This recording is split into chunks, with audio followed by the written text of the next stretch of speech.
முதலமைச்சர் விஜய் அவருடைய மனைவியான சங்கீதா அவர்கள் அவங்களுடைய டைவர்ஸ் கேஸ் கோர்ட்ல விசாரிக்கப்பட்டு இருந்தது. ஆனா அதோட முடிவுல கடைசியா சங்கீதா அவர்கள் அந்த டைவர்ஸ் கேஸை வித்ட்ரா பண்ணுகிறதா அபிஷியலா அவங்க அனௌன்ஸ் பண்ணிருக்காங்க. இந்த விஷயம் ஒட்டுமொத்த தாவேகா தொண்டர்களுக்கும் விஜய் ரசிகர்களுக்கும் ரொம்பவே சந்தோஷத்தை கொடுத்திருக்கு. உங்கள் சத்யாவில் இப்பொழுது ஆடி அதிரடி தள்ளுபடி. முதலமைச்சர் விஜயோடைய மனைவியான சங்கீதா அவர்கள் சில மாதங்களுக்கு முன்னாடி கோர்ட்ல டைவர்ஸ் கேஸ்க்கு அப்ளை பண்ணிருந்தாங்க. அதுக்கு காரணமா அவர் என்ன சொல்லியிருந்தாங்கன்னா, விஜய் அவர்கள் எனக்கு தெரியாமலேயே பல வருட காலமா அவர் திருமணம் தாண்டிய உறவுல இருந்திருக்காரு. அதே போல சில சமயங்கள்ல என்னை குடிச்சிட்டு அடிப்பாரு அப்படின்ற மாதிரி பல விஷயங்களை அந்த டைவர்ஸ் கேஸ்ல அவங்க சொல்லியிருந்தாங்க.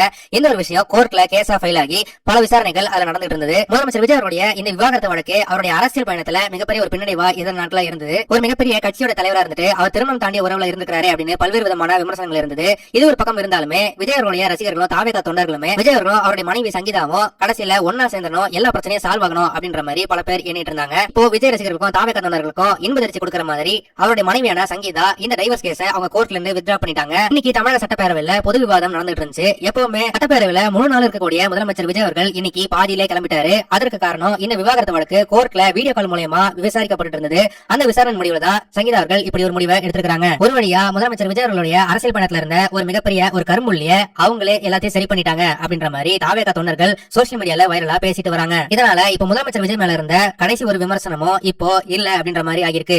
இந்த விஷயத்தை பார்க்கும்போது உங்களுக்கு என்ன தோணுது அப்படின்றத மறக்காம கமெண்ட் செக்ஷன்ல சொல்லுங்க. இந்த வீடியோ உங்களுக்கு பிடிச்சிருந்தா மறக்காம லைக் பண்ணுங்க, ஷேர் பண்ணுங்க. இதே மாதிரி தொடர்ந்து